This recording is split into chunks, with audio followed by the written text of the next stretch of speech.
chrétien ça me émotion té chrétien a même en avant té or et l'on même en avant et ça âme n'a combattre avec esprit na yé chrétien avec la foi mais il y a des choses qui est négatives chrétien ou chrétienne alinga bali sa moi na souci na moi na ya moi sa bala mais moi na suis mobile première pensée na est-ce que penza on zamba lingi abandika na négation aso croire que koki ko la résultat ya prière na ye oh donnez-moi le temps je vais prier jusqu'à ce que Dieu me dira éternel Dieu c'est un souverain bon ça d'après 10 ans moi na tout lit la négation et cause la négative et ça lié à niveau ya âme là où se retrouvent les émotions le sentiment si qu'on a un niveau ya ba émotion aujourd'hui on a un chrétien ou une chrétienne trop émotionnel donc aujourd'hui c'est que âme na les assuyé chrétien ça me émotion té chrétien a même en avant té or et l'on est même en avant et ça âme au bel état le dieu soleil le dieu Jupiter le dieu Sokinini et là le roi Moussou qui nous revoyait un circoncis muta bombana te mupaka no muta lingo kata le banzambe te alobi ça na ba lieu pour la ko prière mu ça cimetière ça maïna samba na moto na mabanga il a parlé sur les 5 mondes sataniques qui permet à Satan à travailler là-bas à travailler c'est ça alors ce qui est consulter ba pasteur peut ba simba qui se fraîchit c'est ça bango peut bana ba divinité na bango on continue la perdition ce que yo yé ko consulter ça signifie oye consultation prophétique oye koyo kamate na ye oye culte oya zali ko gérer soit disant église ça signifie et ça le ko kenda kona parce que yé azana ba divinité ebele azana ba esprit ebele ya belelaka ba esprit ebele ya zobelela.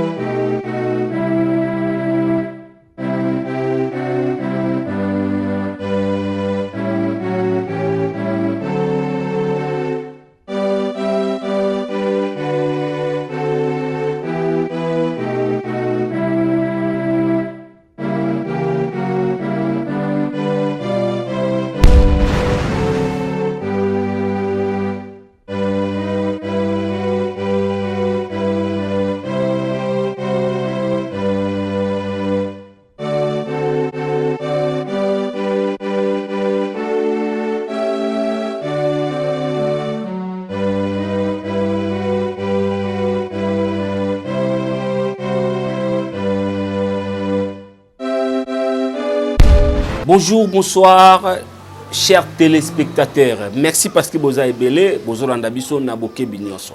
C'est moi, votre frère Jules Kimbeni.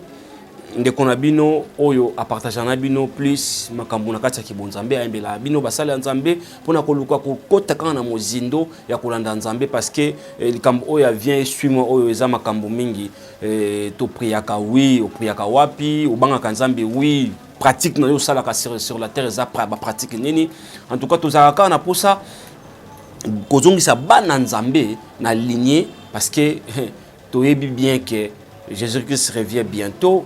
Et makam auto zo monezo ça la ma ezo la ki sabiso ke to mo koma déjà na fin mais il y a des ces oyo bazana na no flou il y a des ces oyo bazo comprendre te yango à chaque fois tozo luka ko sala évangélisation na lolenge nini ya ko yamba basala nzambe pona ko pesa la bonne nouvelle pona ko zongisa ba oba bungaki na sia makolo ya éternel Dieu yango tout ça la capes ba émission oh nazo rappeler bino déjà que no bozo la landa biso na émission na bino bingaka mingi réveil spirituel et simbami na mona mboka Gilles Kimbeni et là je profite ya kopesa mon réalisateur Thomas Fabien bambote siko et ozali ma sœur Clarisse ya Owechi yo pe bambote siko ozali na ebike bat bazo luka yo mikolo zo mona na te bazo tuna les cercle ça zo mona na te mais cercle ça zali azaki un peu moi na moma makamuna ye moko privé da yiko sala cette fois-ci à komina suka makamuna ye déjà atozonga po abanda ba émission na o abanda kana émission to saka na ye ensemble déjà mon réalisateur faut rouler la biso ba nzambe ba comprendre tout ça na mosala nzambe na yambeli bino évangéliste longa comme coutume pourquoi tu aimes évangéliste longa parce que ba tumsu ba otuna ba question pourquoi ça la ka évangéliste longa oui parce que mutu na za na maîtrise na ye spirituellement les évangélistes longa le funda yamba mutu na za na maîtrise na ye pour ne pas koyamba n'importe qui oyo tamsu na maîtrise na yete akoya koloba ba sanitaire oyo loba oyo amamba loba tamsu ki ko kocha bana nzambe na égarement yango moni na tosala kana sala quand même effort ya koyamba évangéliste longa soki pe na moni homme de Dieu oyo na comprendre que naza sur na vie spirituelle na ye pourquoi pas na yambaye soki ezaka pona liloba ya nzambe pona kozongisa bana nzambe na bonne voie na koyambaye. Donc mon réalisateur Fabien Poyi fongole la biso bana nzambe va comprendre que tout ça na évangéliste longa. Évangéliste longa, bonjour. Bonjour papa Jules. Bonne santé. Sinon nous avons bon biso qui mes ana nzambe. Qui mes allés église. Non église nzambe ça va. Ndenge te pesa ki bino kala mingi te to pesa bino adresse. OK. Donc soki nkolo apesi biso makasi na ngolo na ye lobi. To ça la descente sur le lieu par lequel oyo etonga na nzambe ekobandela siko tozo banda nzambe asatindeli biso ndeko. Donc je pense que kala mingi te peut-être na émission ekoya to ko fixer adresse wapi penza ekokuta sika pena église na nzambe ekozala. Mosala nzambe avant to kota na profondeur to prier pour ezala bien. Éternel Dieu, merci. Nous te bénissons, Jésus-Christ de Nazareth, par ton saint nom. Le nom qui guérit, le nom qui sauve, le nom qui transforme. C'est le nom puissant de Jésus-Christ de Nazareth. Jésus-Christ, nous avons l'impossibilité de gérer toute une journée sans l'aide de l'Esprit Saint qui est l'Esprit de Dieu. Voilà pourquoi nous voulons que l'Esprit de Dieu débite, achemine et pourquoi pas de conclure. Yé azala maître et la communication, ceux qui ne confessent pas son nom, la maître Mosika par le nom puissant de Jésus-Christ, nous avons supplié. Amen. Amen. Amen. Nous avons banda kuisika bozo la landabiso ndeka tolobaka tant tu ambaka évangéliste longa tozo kande enseignement big kaye et kosala bien pour na ko komamba ba makambo oyo intéressant pour na ko komamba point mususu comprendre te komi yango yango sala ke muta koma commentaire acha commentaire a tout na ba question ezala quand même bien musala nzambe papa Jules Kimbeni cette fois-ci etonga ezo et adresse ezwami adresse ezwami mais eza facilité hein nani ndinga adresse ezwami bozo banda siko bolongo na zamba nzambe leki difficile koleka nzambe leki difficile nzambe eza difficile parce que tant que tu as déjà dans un monde qu'on appelle le monde pestiféra. Ok. Donc, le roi, tu as Nzambe, dans 4 zone satanique. Ok. Zone où les géants bazali, bazo fonctionner. Et puis, Zamba, tu as biso mon côté. Ils ont bato ya lolenge na lolenge bayaka. Alors, ils ont la jarre ya bato musu ba koma na Zamba wana. Aye peut prier. Azana divinité o ya zoluka en dehors ya Jésus-Christ de Nazareth. Ozomona. Azape na banzambe na Yesu. On a katsa banzambe na bango bayaka na bango na katsa bazamba ko luka nzambe na bango. Bayaka d'abord ko luka bato ba esprit faible, ba travailler bango pour bango ba bénéficier. OK. Alors gérer tout un monde pendant 17 mois, les to 18 mois. Na Zamba c'est pas facile. OK. Alors, à l'extérieur, nous aurons la facilité des choses, c'est vrai. Porter la croix, c'est pas facile. C'est ça. Mais déjà, avec l'aide de l'Esprit Saint, j'en pense que pour attendre aussi 18 mois na Zamba, il est capable de remettre sur le reste au Etikali, na Libanda. Les autres joueurs vont s'entraîner na zélo. C'est vrai, zélo, ils n'ont pas si collé canapé pelouse. Quand on sous pelouse, et là qui est compliqué, ça va genre il y a public à côté dans stade, négocier ses fausses, mais avec le temps on met ça en arrière à lire, ce n'est pas un problème. Merci beaucoup évangéliste Longa. Dieu merci parce que à Pessi, il y a beaucoup de ça la longue ya zolinga. Évangéliste Longa. Toujours vendre les lots sous plus kakana et la sanctification totale. OK. Parce que nakati la sanctification totale, tout le monde bande ko ba message na bango, bande ko ba commenter en tout cas et après ce kinga le lenge bande ko ba donc parce que ils na bana nzambe oyo bazoluka koluka connaissance ya bonzambe, baluka koyeba nini za mabe balongola nini za malamu. Et ça là kinga quand même bien. Yango sikoyo le quand to lobela la sanctification totale, mutuma nangeza bo ya liboso. Évangéliste Longa. Soki natuna ki l'autre fois monsieur leki soki muto asala dépouillement spirituel mais dépouillement physique asala te akende na moto bongo muto oyo sikoyo andima na yepe nzambe asala na ye la dépouillement spirituel mais au moins abeta tonga ba mama o babeta ka tonga abeta ne tonga po a moni mama bo aboti bana pe belé bato musu bazana ba chance ko bota bité bana o bakoki na zo quand même pe moi tonga oyo et retardé ngana no moi temps po bana o ya miki bakola mais ça il a penza meta musu na cher après chaka a genaka jour et nuit a sala ka o fois ça na musala nzambe ye pa okika na moto ezana bato o basala ka musala ya nzambe sans que bazala basali ya nzambe. Comment ça, évangéliste Longa? On sait que nous avons besoin de ça. On appelle un mot qui est en ligne. Ils ont besoin de appel. Tous ont journaliste engagé. Ok. Un engagé journalier qui est privilégié dans le travail. Engagé. Donc les gens baillent que ça la musala ya nzambe sans que bazala ya nzambe dans l'œuvre de l'Éternel. Donc ça musala nzambe par influence. OK. Pasteur Alain la Mouki abisabi c'est il faut comme un protocole. Pour ce faire dans l'église pena boy c'est bocha comme un protocole. C'est un commis protocole. Donc comme ici na kati ya service au sein de l'église. Donc elle sert éternel Dieu sans que azala appeler na kati ya domaine wana. Alors moi mo fani pena boy la bosa maman Sophia comme na intercession. De bazui mama oyo abenga mane na intercession te bazui ba tine intercession. Tala ba frère bino faut boy ko la modération. Frère ni tala yaka. Chaque ninyo yo banda ko la modération. Ba roya ba pesi ba mon à partir herbe et CGbo. À partir herbe pesa CGbo. Tango pesa tala ka herbe. Au monage presque toutes les églises bâtiments basa na pas procéder à ndenge moko na modération na bango. C'est parce que les modérateurs ebele ba bianga maté ko za ba modérateur. Mais ba travailler le quoi ba modérateur na kati ya modération. OK. Alors qu'est-ce que je veux dire par là? Na depuis no yebi sayo papa Gilles que cet évangile c'est l'évangile point barre. Ça signifie évangile à souka. Oyo église il faut être ya oyo kozala combattu d'abord par le chrétien. Matière ya souka ya kokanga bible poto kende yango to lo balelo. OK. Le dépouillement total. Donc l'homme doit se dépouiller spirituellement.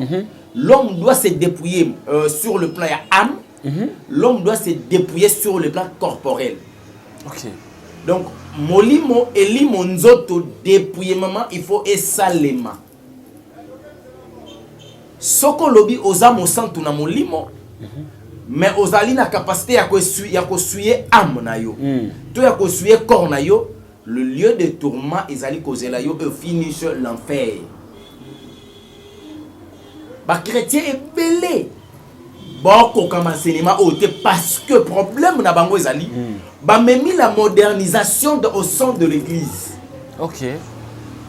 Bazui bible ba kati yango katikati. Bazui 39 livres évolué ndé balobaka. Ndenge balobaka. Bazui 39 livres qui est l'ancienne alliance. Ba abolir yango. Soko yebisi mutolobi Deutéronome chapitre 22 verset 5 les habillements des hommes, les hommes et les femmes. Alobi na yo que on les a ancienne alliance.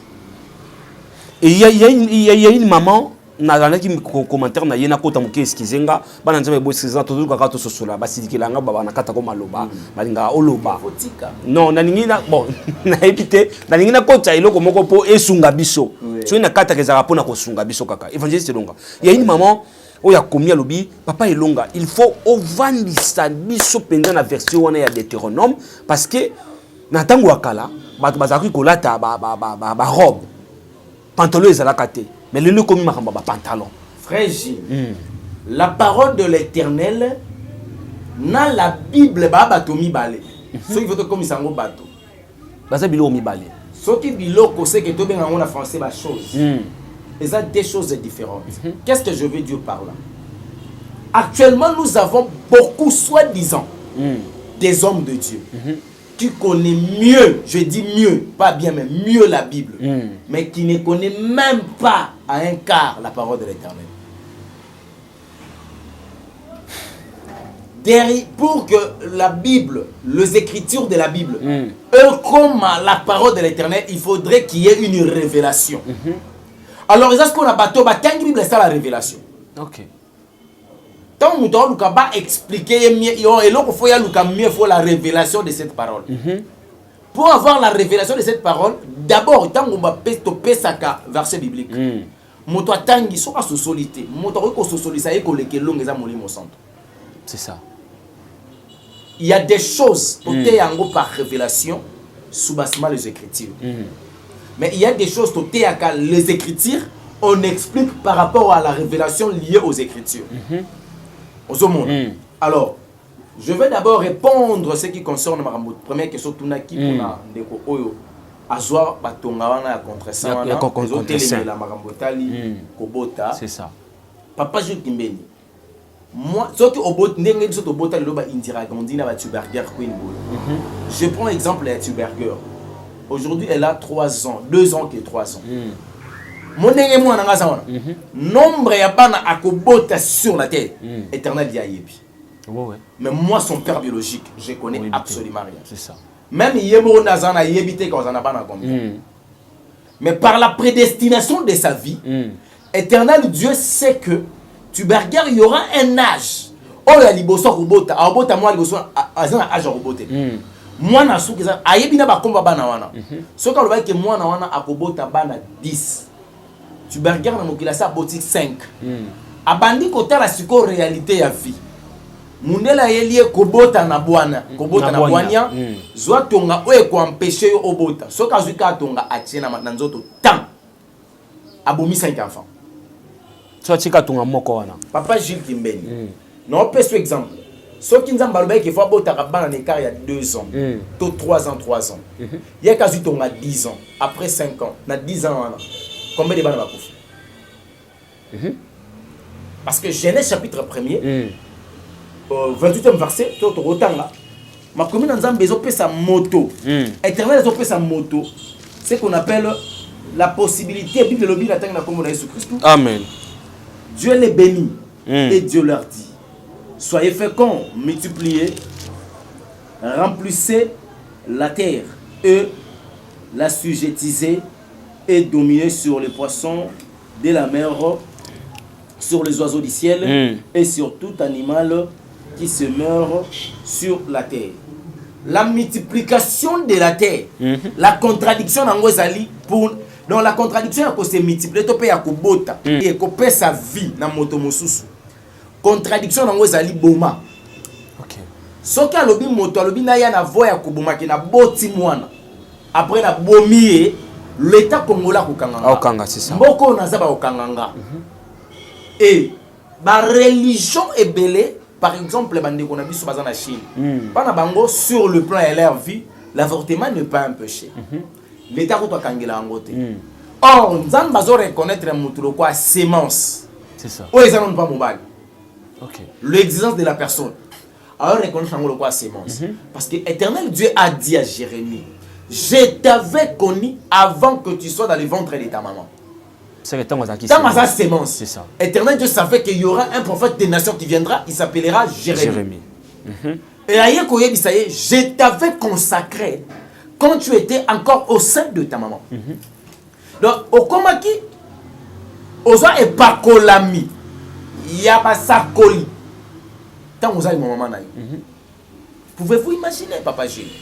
Maintenant, une femme, Oyo, a empêché sémence à Jérémie Bima. Dis-le-moi, combien de mamans ont empêché les prophètes Bima Mokili? Combien de mamans, toi papa, ont empêché combien de serviteurs de l'Éternel Bayana Mokili? À cause de Batonga na bango contre ça, à cause de Yakozo Batana Bango, Yakoba Kumela Bapili, pour affaiblir les semences.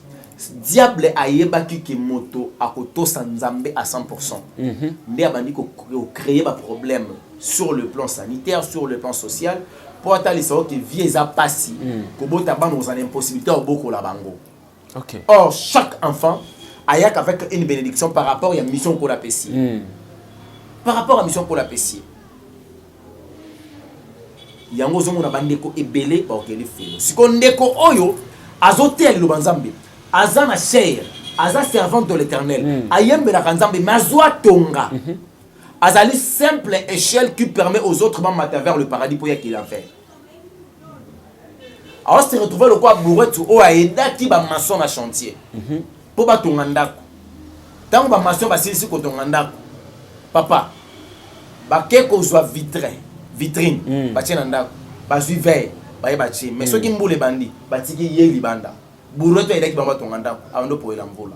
Donc ça signifie en un mot ezana na ba serviteur o bazo vivre na kati ya musala ya nzambe to ba servante mais vie na bango na nzambe intimité totale ezate. Donc azo aider ba na nzambe ba kende po bango batikala. OK. Aza le quoi simple et mbombolo. Ça signifie le char Saint-Esprit pour agir. Asunga libota na ye aoleka kana nzela mutu. Soka moni yo se disposer et batu ba yo kayo batu azo tafua na bango na yo na fo na bango na nzambe à travers yo. Molimo santo akamba ko utiliser yo pour libota na isa la servi et soki ka libota za servi alongwe ne katina. Yo zongi ba vie na wana. Demain tu vas aller en enfer. Donc ndeko oyo azana batonga wana qu'il pleuve qu'il neige soka longolité orgeli fait. Il faut alongola yango asenga pardon à se repentir et pas nzambe que cette vie na kozongela ngo lisusu te bana oya sa bomi allez la mawana nzambe likola vie na ye ba homme de Dieu na ba servante de Dieu ba ye ba prier pour na ye et je pense que à cause de grâce il y a pour obtenir ce qui est le salut. Mais au cas contraire malgré le travail par lequel azo sala papa Gilles nazo yebisa yo à cause la parmi ba oyo Christ akoloba na bango ke na yebioté. Alors rappelez Jésus le miracle par lequel a sala na kombo na ye. A ko rappeler Jésus la manière dont a prophétisé na kombo na ye. Christ o yebisa na yebioté. Bande ko bona biso siko tant que ça va kizana bato o ba koloba maître mais ngana te ki lo na kombo na ye. Na bikisa bato na kombo na ba na yibango te. Alors yeba bango te sur en vertu de quel principe? OK. Et là on est au ça que Christ yeba bango te. Pour million abe bimaki na kombo à Jésus à travers motoana. Bato ba bika ba beni ba bika ba woi ba c'est quoi à travers cet homme. Mais comme il a souka ba bina yebioté lo ko ça que ba yeba yeti. C'est parce que azalaki ka na sémence. Papa Gilles ezane loko mon côté et ko sambisa biso en dehors ya les écritures. OK. Les démons viendront avec les écritures pour nous déclarer âme moto pe esprit à moto. Pour le comment ni moto yo aza yesu te. Nazo pe sabino preuve. Tala aboyi koto sa Genèse chapitre 28 verset aza ki na tonga. En bon? Mais c'est fini. OK na lieu de tourment. Ba demo wazuyo. OK. Donc bandeko bazana so bandeko so bazana ba tonga, eza ba meurtrier. Baza ba bomi. OK. Baba bomi. Donc bomeza ngo ka te folongola zemi au sala avortement. Folongola zemi eza koboma. Kokata moto kingo eza koboma. Kokote na moto ndaka ngapo moto akufa eza koboma.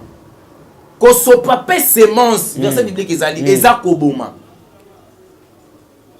Ko bloquer semence et se reproduire comme en moto eza koboma. C'est ce que semence ngo balongola nini tonga wana ya contre saint wana elongwa lolenge ni. Na yebite neni ni kote laka donc ka place ba kende ko zelpa ba minganga mais longwa ka te na yoka elongwa te nde bo ba ke ba sala ba 6 mois ba kende longola mo te ya 6 mois ezaka inspirate ba longola nde moi j'en pense. OK to luka donto na ba mama ce qui to yebi question to tuna so que ça qu'il faut pas se l'inspirer so ka bete ya 10 ans bon désolé asa le avant 10 ans asa le fort akufata avant 10 ans abunda na vina lolenge na so ebongo soki asengi mawanzambe ko la vina na tonga wana papa c'est ça lolenge mo na bato basana ba tatouage. Mais bien sûr que oui. Bon mutu azana tatouage na ebi il y a énorme nombre de dieux reconnus na kota kombo ete po yo tanga kombo na na télévision bato bandimi la question attend comment na bato ba tamso ba croire te il y a bato na partout dans le monde bandimi la ka yé makasi. To yebi que c'est un vrai homme de Dieu. Sérieux, non na mona na mabete. Mais moi hypocrite, comment les a passé? Mosala nzambe wana nzoto na mo asana ba tatouage. Mais il craint Dieu, a priaka, a baka na ba vie, oui. Asala la dépouillement spirituel, la dépouillement niveau âme, la dépouillement niveau corps, a comment na ye Bible, mosala nzambe. Mais asana ba tatouage na nzoto évangéliste. A okepe kana moto. Papa Gilles, évangéliste. akende basale soki nini elongwa na nzoto ezana ndeko moko abisanga lui va pe longa moto azalaki mupagano abeti tatouage tango ayambi Yesu l'essentiel c'était la personne doit reconnaître Jésus. Quand la personne reconnaît Jésus au vrai sens du mot, les tatouages n'a plus d'importance parce que autant bon obanga Yesu Papa Gilles Badborgeli fait Lévitique chapitre 19. Lévitique chapitre 19. 28e verset. Papa Gilles, le problème est ça. Oyo ezana nzoto na yo okosamba pona yango. Oyo pe etali molimo okosamba pona yango. Oyo etali pe elimo okosamba pe pona yango. Lévitique 19. 28e verset. 28e verset. Natanga. Tanga Papa. J'ai lu nos puissants de Jésus-Christ. Vous ne verrez point d'inscription. Vous ne ferez point d'inscription dans votre chair. D'incision. Dans votre chair pour un mort.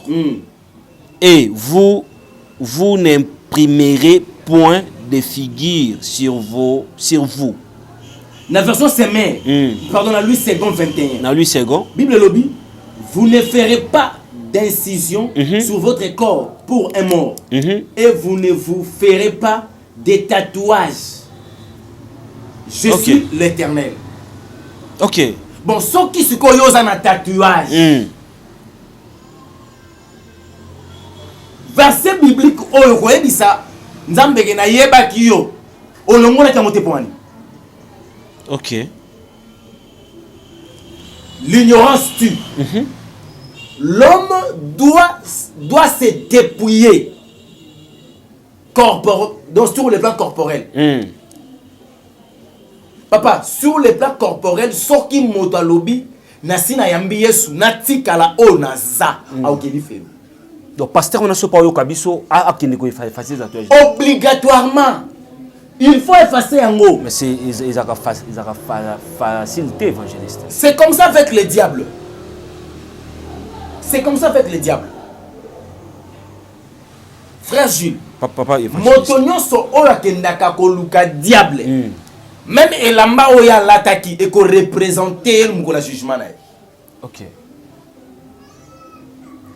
Problème est ça que moto il faut ayeba ce qui est les interdictions et les permissions dans la vie chrétienne.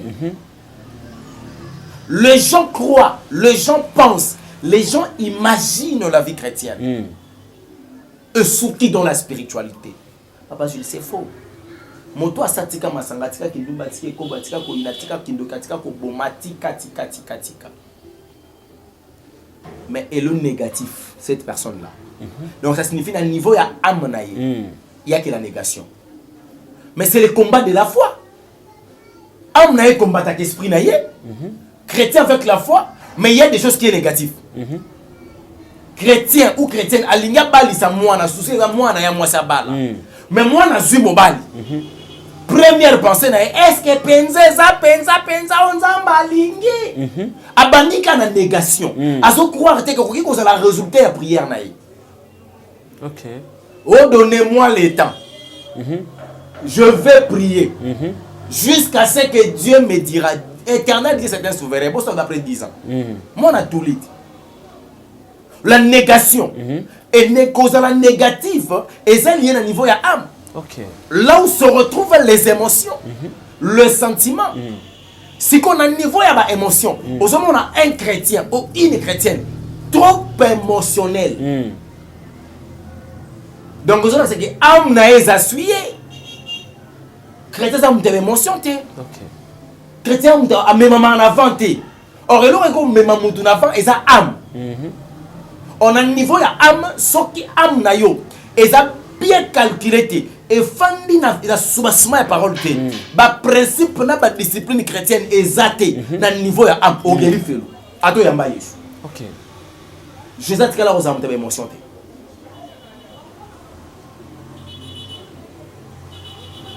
Bolingo nde Yesu, yende bolingo. Mais tant que commis na temple, akuti bato comme si temple wenze apanze bango. C'est ça. Il y a pas des émotions ni les sentiments. Quand Jésus monte malamu na hôtel banza na bikisa babeli. Suba mero neti mamo pona mobola bo te kagama desu leo. Apanza yango tala age mama na te. Tant que tu à l'université, tu as la casus mon basali ça sur la cassation toge noire parce que j'ai fait le droit à l'université sur le procès de Jésus. Bazouan a coûté un avocat contre Jésus. Non, on va la poufa. Na tombo qu'elle a arrêté. Elle s'est dit yo vous l'avocat contre Jésus. Parce qu'il faut mettre ça élément où il bandaki qui a prouvé que Jésus avait consommé les infractions, il y a un mérité qui va côté prison. OK. Bah des sont méchantés. Bah ni, va nous ça par rapport à la loi canonique. Par rapport à la loi romaine, oh ils allaient qui kuna. Osomona. Alors, et que ça la que kotala yango mona que Christ a qui muta émotion té. Azaki muta sentiment té. Toute personne où elle lingi Jésus. Il faut amiboya.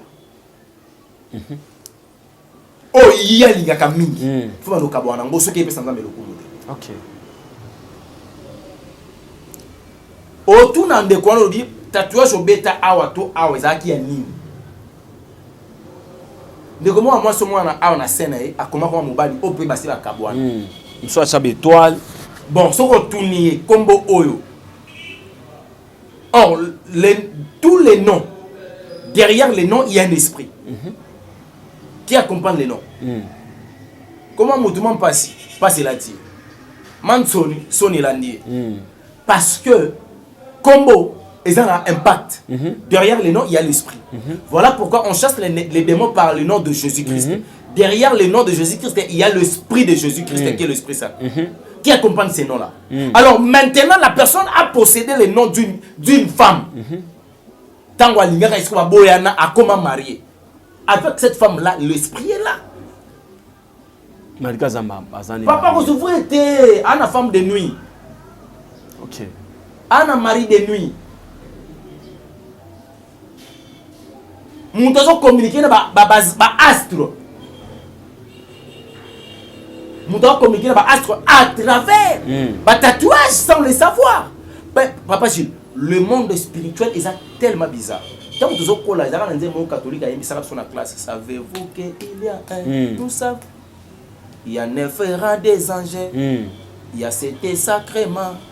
Oui, 6 jours de travail. Oui, béatitude, 9 rangs des anges. Mais ce qu'on veut côté la profondeur, il y a en géologie. Au monde, il y a des séraphins. Après les séraphins, il y a des chérubins. Après les chérubins, il y a le trône. Après le trône, au monde, il y a les principautés. Après les principautés, au monde, il y a le ciel, les archanges, après les anges. Et tant que banda kolande la bateau na kati en géologie ba lo bana bino na géologie que Angelou Raphaël, toi archange Raphaël a dépendra na Mars, planète Mars. Ayaka ta mususu mardi. Non mardi c'est avec Michael, ce qui Michael pour la vengeance. Il y a combat. Il faut attaquer la mba rouge ta la est. Il y a jeudi pour la connaissance. Na richesse. Il faut là ta qui mauve. Lundi ne obenga ba qui Gabriel pour la social, l'intelligence qui na qui santé. Il faut là ta pembe ta mozo prier. Vous comprenez? Donc il y a des choses que moto à travers les étoiles a yebité que étoile wana nzambe moko. Par rapport à une divinité. Moto a yebité que à travers Sanza et comment nzambe moko à travers une divinité. Azui tatouage Sanza a beti. À côté en communication avec le monde qu'on appelle le monde cosmique. Toutes choses sur la terre, où ils sont palpables physiques et où la spiritualité positive soit négative. Ils ont une importance, une influence au monde. Il y a un monde qui faut effacer yango. Si on effacer yango te, on s'en va pour nous autres. Quand on est sans bisai. Donc voilà.